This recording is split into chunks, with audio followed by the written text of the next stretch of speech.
It's not that deep. Everything love, lust, and life. Sex. We talk about it so you can get better at it. We can all get better at it and maybe feel a bit happier in the process. It's not that deep. Or is it? Hey, and welcome to another episode of Sex It's Not That Deep. I'm here with my husband of 11 years, Andy, and my friend Rebecca, and today's episode is called We're All Insecure. And it's quite a big one for me, I think. I think as soon as you sort of encompass an insecurity into your sex life, you're immediately killing all the vibes. Absolutely. And there's so many different things that you can be insecure about. You know, there's the body, like confidence, and there's sex confidence and performance, and like you can just get in your own head about things, I think, as well. And relationship confidence as well. Your confidence in the other person. Yeah, absolutely. It's literally, there's two of you with just this big mash of insecurities, and we've all got them. But it's not letting them affect your sex lives. I think it does affect a lot of people's sex lives too. Yeah. I think there's so many things where you make compromises to account. And sacrifices, I guess, as well. Yeah. I mean, there's body confidence is probably the biggest one all round.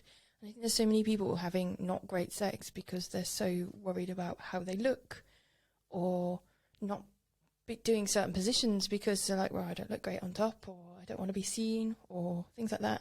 When actually you're having sex with someone because they want to have sex with you. It's totally not about how they feel about you. It's how you feel about you, and now you're damaging your own pleasure with it. Yeah, so I can totally relate to that. I have really severe acne, like back acne, basically. I have lots of hormonal conditions that mean that I have really major flare-up, and it gets cystic. It's, you know, it looks pretty dramatic some of the time. And actually, it's been fine for several years now, but I'm still in my head that every time somebody takes, like if I take my top off or anything, I'm like, or in certain positions where obviously like doggy, for example, where you are, like your back is on full display, I'm just so paranoid about it, thinking, oh gosh, they don't want to touch me, they don't want to be here. And I spend that whole time, less so definitely now than I used to, because it has gotten a lot better. But it's been a huge sort of part of my sex life that I feel like I've had to think about so much, and it's been so intense for me. Do you find that's easier in a long-term relationship though, because they've accepted you for who you are? No.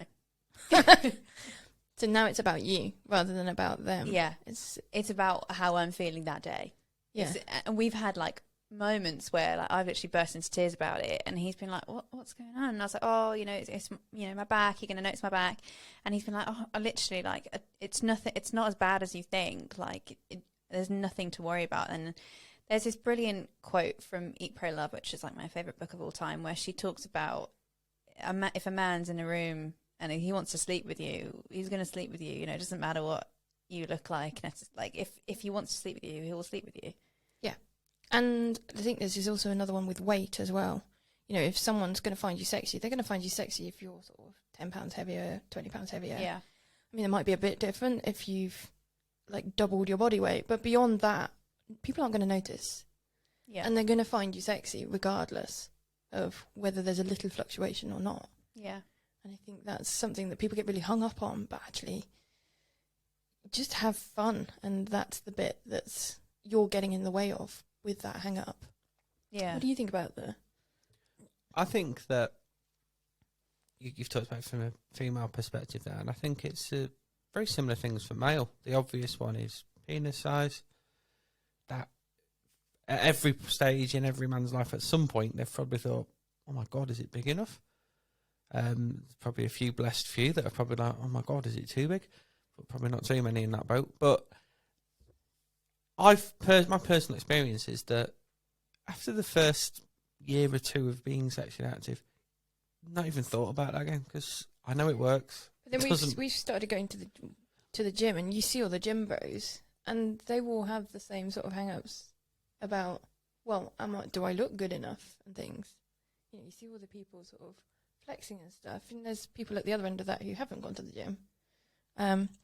So there's obviously the way I look is a thing for both sexes just as much, equally, I think. Yeah. I think it's just that it doesn't come out visibly as much for men as it does for women. It's all in your head, isn't it? Yeah. Largely, and that's not to be flippant about it and dismissive, but it is something contained in your brain. And I've seen people that I would say, "Oh God, they're in good shape," and they're like, "Oh, I'm too fat," and I'm like, "Fucking hell, I wish I was as fit as you are at the minute." It doesn't matter whether, like you say, whether you've got that rippling six pack or very much the opposite. It's the same insecurities, just pitched from a slightly different place. Yeah, and it stays the same. Like, I've been with people who have very large penises and they still don't feel like it's big enough, and they still question that, and they still have performance anxiety. And like, the same with like six packs and things like that. Like, I've been with people like that who just don't like. It is about how you feel in yourself, I think. 100%. And it's something, I just thought a really funny one. It's not funny, but it is funny. One for me that really bothers me. So I'm in the itty bitty titty club, right? So Me too. when you're on your back and I have like my boobs just fall out to the side and they feel like they disappear, and I'm just so conscious of it, and it really gets in my head, and I'm like, wait, I need to move so that they can see I have boobs, because then I need to look like a woman. Do you know what I mean? Yeah. So I spent most of my adult life, probably about 20 years, wearing push-up bras and trying to make it as important as possible that, that they're there, and really got hung up about it and wouldn't want to have sex where it was visible. Yeah. And it really got in the way of my sex life. And then recently was lockdown, had my back tattooed, and you can't wear a bra, and discovered, oh my God, when you have small boobs, you don't need to wear a bra, and it's brilliant, and it's so freeing, and I haven't worn one since. Wow, So I didn't know that. Like 3 years now for no bra. It's supposed to be really good because for they you. don't sag. It's brilliant. I Yeah. mean, I really love the fact that I don't have to deal with them. They're just there. They do their thing. And I think it's helped our sex life. That freeness that it brings, that sort of, and also I'm sort of back in love with them as well. And so now I think we've become more breast oriented in our sex as a result of me falling in love with them. Yeah. After 20 odd years of hating them and wanting different ones. So I think it goes to show that once you have that sort of positivity towards something that you hated or had an issue with, that it really does sort of have a good impact on your sex life. It brings it back in. And I'm much, much more okay with being naked in public and things as a result of being more in love with my own body. Yeah, well, you mentioned your back tattoo there, and I know from speaking to you that the confidence that that's given you.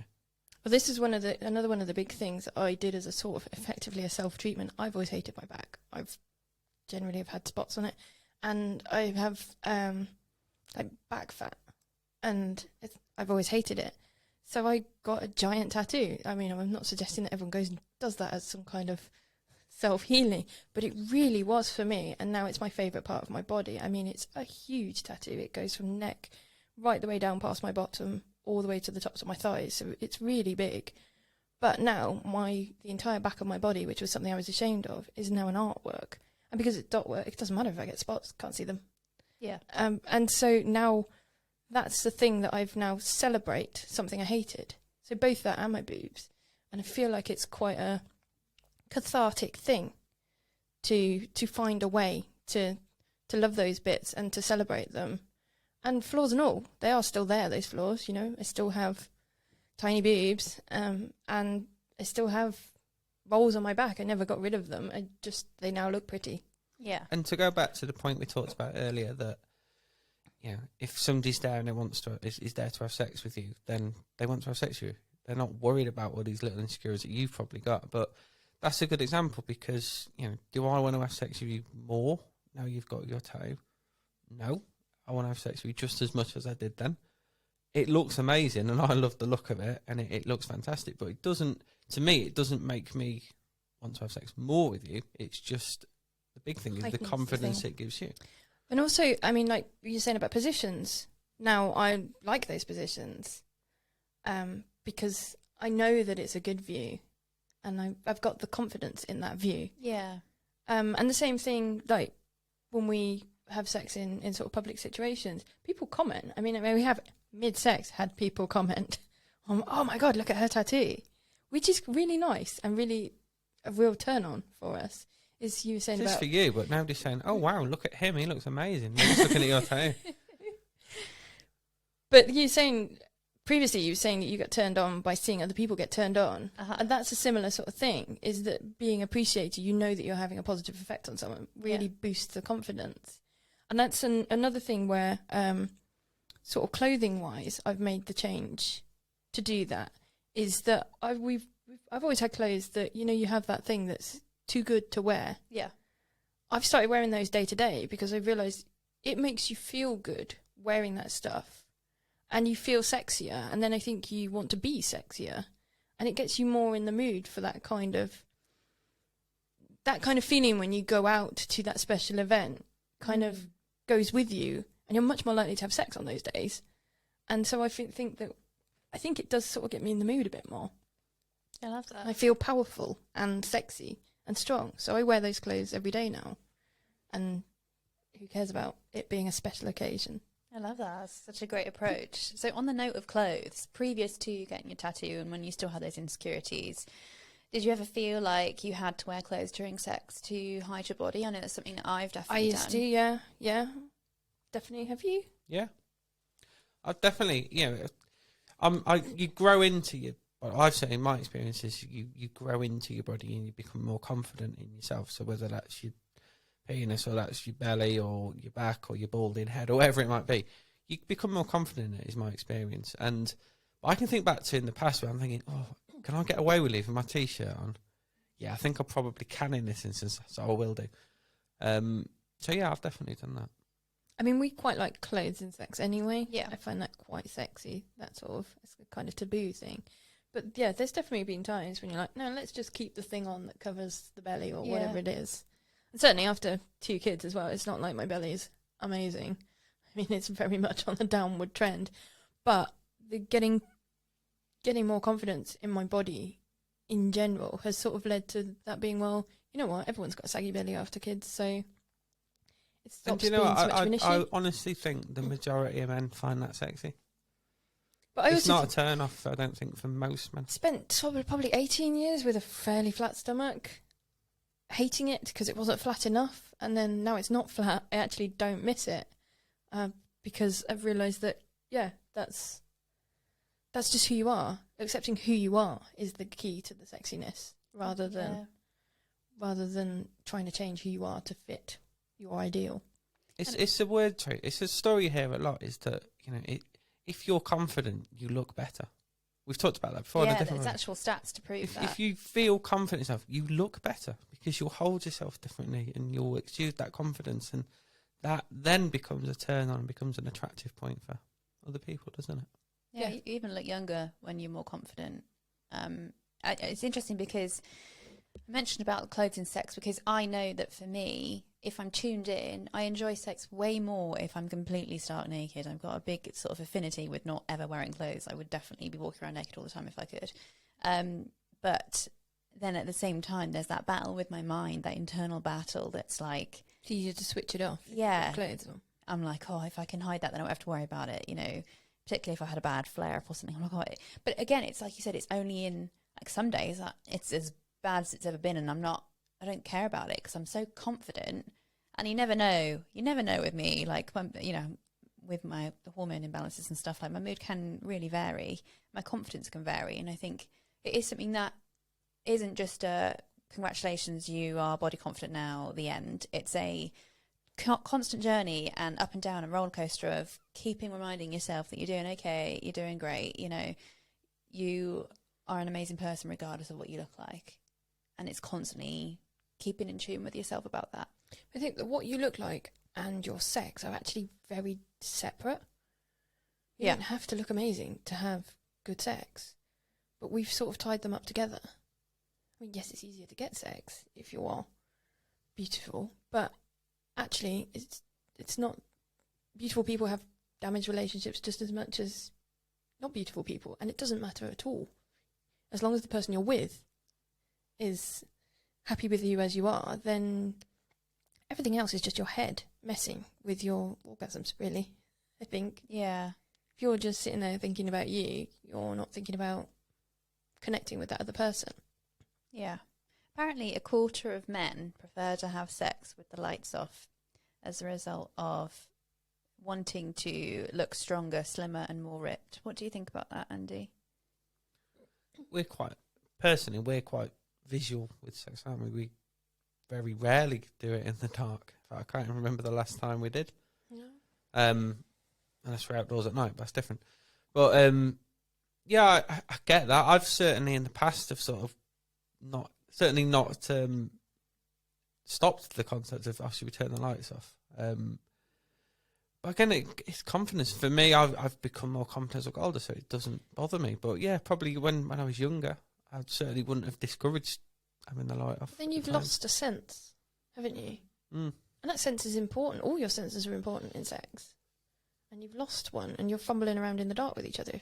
If you're not a vocal person in sex, you've lost a lot of the cues, or the other person has lost a lot of the cues as to where you are and how you're feeling about it, and whether they've hit the right spot or whatever. You know, they've lost a lot of that just by having the lights off. Yeah. And I think there's a lot of people who are having sex in the dark who actually probably would prefer not to, but that's what you do now because we've got these hang-ups. But And I think if you're ruining your own orgasms. Yeah, and I think if that is the case in a relationship, I had a previous relationship where this person just suddenly started turning the lights off during sex, and I didn't really think about it much, and then I raised it with them later on, and they were like, "Oh, I know I'm gaining weight, and I'm really getting conscious about it, and I don't want it to put you off." And I was like, "Oh my God, I'd never even crossed my mind," and it was really helpful to have that conversation to realize where they were at. Were you thinking it was you? They were turning it off because of you? Yeah. I was like, they don't want to see me. It's my back. It's my weird sideways boobs. But it was actually their own confidence issues. Yeah. And their own insecurities. How many people do you think are out there who think there's a problem with them because their partner is doing something because they're in their own head? Yeah. I bet there's lots of people. It's the story of my life. But how much sex is ruined because of that? Yeah. And how much better it could be if we were just like, you know what, fuck it. I may wobble a bit, but I'm going to enjoy myself. I've got caught up in my own head, in the last year where just through, I think, stress and other things, my performance, as I would term it, wasn't where I would like it to be. And as soon as I realised that and thought about it, it got 10 times worse because I started to think about it. And then it just became worse and worse. And it was only when I sort of stopped and actually properly addressed it and thought about it and sort of played it all through and took some practical steps to improve my stress and everything else to feel better, that it's fine now, there's no problem. But yeah, I've got so stats easy behind that as well. About research shows that this is mainly about penis size and performance, that men who worry about those kind of things are more likely to face erectile problems, premature ejaculation. Research shows, for example, only a minority of women are actually concerned about this issue, and 85% of females are perfectly happy with the length of their partner's gear. Yeah, I've never had any concerns about anything like that until you brought them to me, and I feel fortunate that it was a problem, and the problem probably persisted for a couple of months because I was able to take that step back, get out of my own head, and be like, right, let's just address this practically. What do I need to? What changes do I need to make to my life and to my lifestyle and the way that I'm thinking in order to address this? And as quickly as the issue occurred, it kind of went away. But I can appreciate how easy it would be for people not to be able to address that. And also, if they're not fortunate enough to be in a relationship where you can talk about sex as easily as we can. Yeah. I can imagine people end up trapped in that for such a long time. And it becomes a cycle. It becomes a cycle. Your sex life can almost evaporate because you then don't want to. I didn't want to necessarily have sex. Yeah. The desire was there in the back of my head, but then somewhere else in my brain, I was like, I don't know if I want to now because I can't do it. And then the cycle just repeated itself. Yeah. I think it's like I'm sure I've talked about this before. With me, I often think about how the man that I'm with sexually is during sex. I'm like, oh, he's thinking about his performance. He's going to get performance anxiety. I must keep up. I must make sure that he doesn't ever worry about his performance because I don't want him to get anxious, I don't want him to stress about it, then I'm thinking about it, and then the whole situation just becomes involved in this insecurity that really just isn't necessary at all. It just probably wasn't there. Yeah. Before you started. But the thing is, you're saying about performance things. Whenever we were having sex and you were having any kind of performance issue, you'd stop, and I would think it was me, rather than thinking that it was you. And I don't feel like there was a blame there. You know, you say, "Look, I'm sorry, I can't." That wouldn't have been so much of an issue. It's as soon as you don't talk about it, Yeah. it's suddenly, I'm like, "Oh, what have I done wrong?" Well, that was exactly the thing. So I remember there was the breakthrough moment where I thought, shit, I've got to take some steps to deal with this. I sort of stopped, but I didn't communicate to you why I'd stopped. And you just went, "What's wrong?" And I remember snapping, "Nothing's wrong." Yeah, you said we're just going to make it worse afterwards. Yeah. You said, "You're just going to make it worse if you're asking me what's wrong." And I was like, I didn't think that there was something wrong with you. I just thought that there was something wrong that I'd done. Yeah. And But that's, again, it goes to show how easily that miscommunication can happen. Yeah. And how easily it can completely evaporate any kind of sexual mood as well. If you didn't snap at me right at the moment, but I think if you had, it would have dissolved, wouldn't it? It is interesting, like the stats do say it's just a single case of erectile dysfunction. It's often enough to make a man anxious about whether or not he can get an erection the next time he tries to have sex. Yeah. Just takes that one once. time. Yeah. Which is, it's wild, isn't it? And then if we look into performance anxiety itself, it's sort of the theory behind that. So there's one study that showed that men desperately want their partners to orgasm because it makes them feel more masculine. So is that what's around performance anxiety, or is it how society perceives it, or how porn perceives it? Andy, what would you say performance anxiety is really about? Seeing as we've said, it doesn't bother us. We're happy to have sex with it not necessarily being around orgasm and erections, and it's more the intimacy aspect that matters, I think, for females. Yeah, from conversations I've had with other people, and also my experience, is that from a male perspective, performance anxiety isn't about, I don't think I can keep going until I come. It's all about, mentally, it's all about, I need to be able to provide this service that I feel I should be able to do, to keep going and to be hard for it and to give pleasure.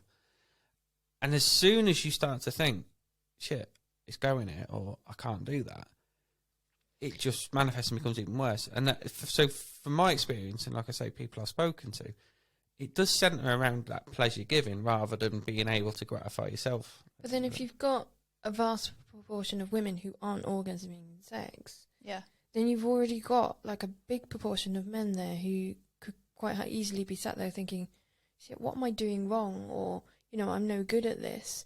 When actually maybe not even the woman might know what she needs. And they've not communicated it to each other.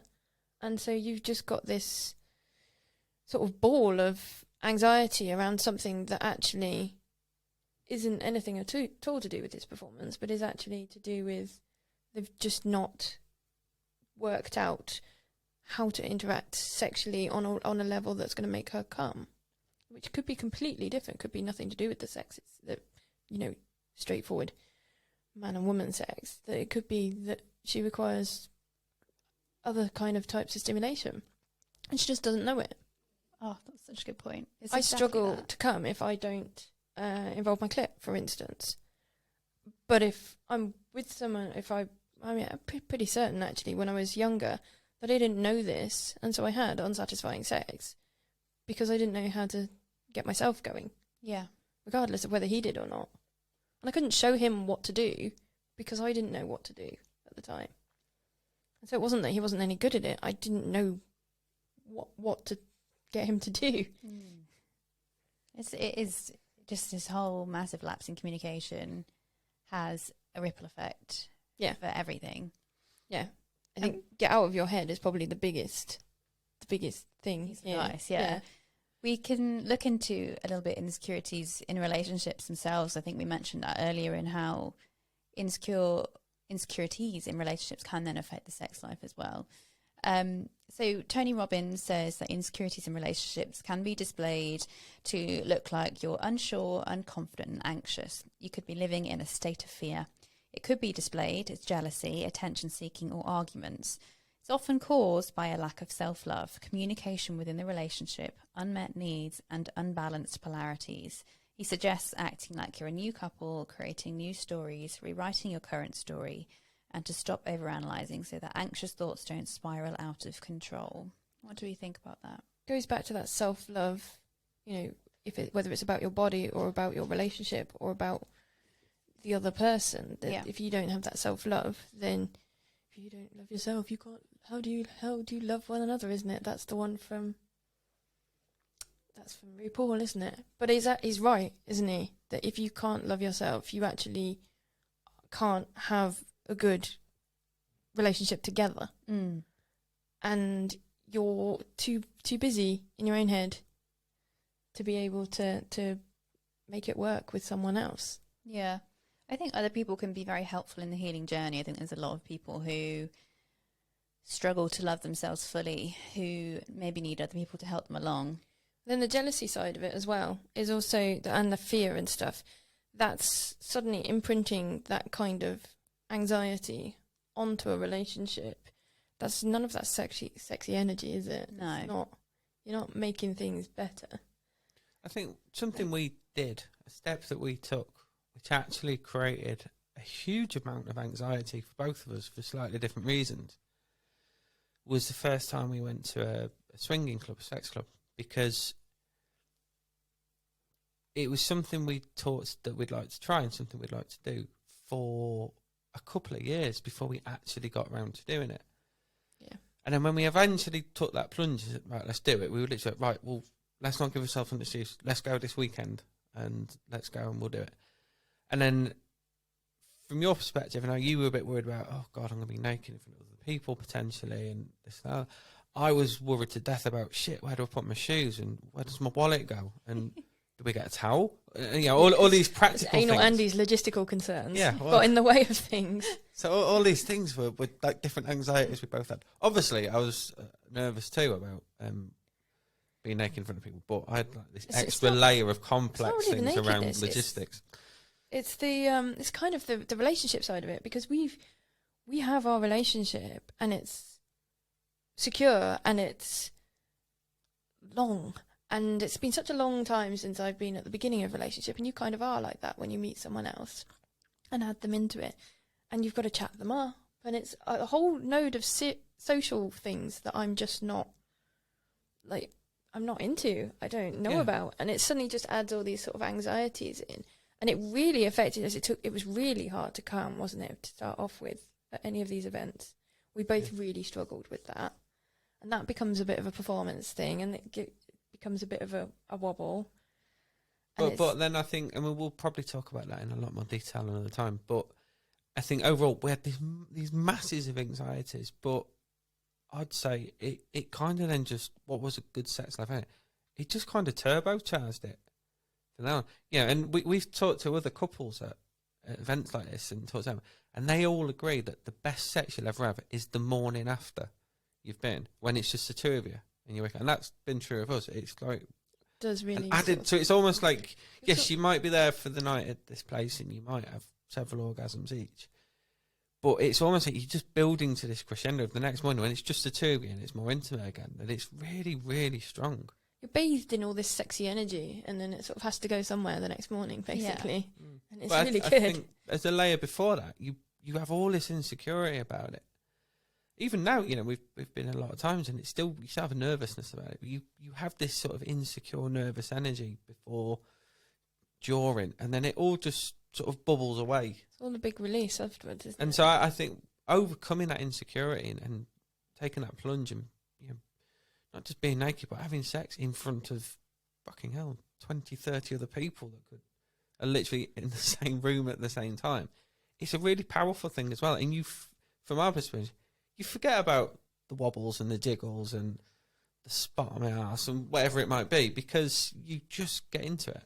And for us, it's been a really powerful lesson to learn. Once you've seen other people get turned on by you, like more than one person at once as well, I think it really hammers that home, the sort of self-love, that you know what, wobbles and all, you're still beautiful, and it's not about physical look. It's about the whole package.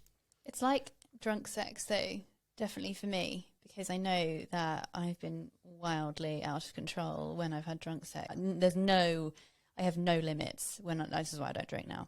I strictly don't drink. But it's you just completely let go of everything that you were worrying about, everything that you were should I put music on? Should I have a candle on? Like all these things. Is this the right? Is it going to be a distraction? What if somebody barks? If a dog barks outside? All these kind of things that you'd think about before. Like when I definitely have been drunk and I just completely let go and forget everything. It's just so different. And I guess in some ways, those things that distract you, like alcohol, like kinks. Kinks is another one we were talking about in our previous episode, where it distracts you from being in your head. I think all of those things can take you out of the insecurities. And once you've got through that and out the other side, it brings that real confidence. And drink as well. Drink's one of those ones where you have that false confidence almost. But if you can harness that and actually start to believe it as a day-to-day confidence, I mean, that's what it's really done for me. I think, weirdly, our sex life and getting through all these insecurities has left me much more confident on a day-to-day basis and much more fully myself, I suppose. I mean, I'm sat here in the middle of the day in basically a party dress because it makes me feel good and I feel sexy at the end of the day as a result of having spent the day like that. Yeah. I think that's a really good point now, because all of the stresses and the insecurities that you face during the day with work and general life can have a big impact on sex life. But I think it goes the other way as well. I think if you are in a good place sexually where you're having good sex and good communication around it, you feel more confident and better. More chilled. When you're then back in the real world. Mm. Yeah. And definitely. Dress sexy to feel sexy, to be sexy, to feel sexy again. Yeah. Quite a simple, neat thing.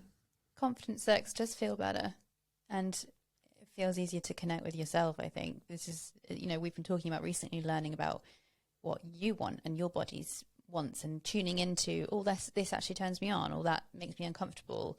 And I think you can't do that if you are constantly worried. Whereas if you are able to be confident during sex, like my best orgasms have been when I've been really, really confident, and because I know then that my partner can feel that and be like, oh, I don't have to worry. I'm with somebody who's really confident in herself. Like I'm not necessarily stressed about it. I think, she's not thinking, is my performance good enough? Because she's emanating this confidence. So I feel like it's been helpful. Everybody's bouncing off your energy as well. So you give good energy, they're going to give it back, and then it's going to snowball. And I think if you let that happen, just relax and let that happen, you're much more likely to have a fulfilling relationship at the end of it. Yeah. I think insecurities in relationships aren't necessarily as easy to sort of remove. I feel like things like therapy and looking into yourself a bit more are more helpful in that sense. But yeah, it's definitely, we've made some really good points today, I think, on insecurity and sex in particular. So thank you so much to everybody who's listened today, and please give us a review on any of our pages. We've got social media as well, and we'd love to see you again and on another episode of Sex It's Not That Deep. Sex. It's not that deep.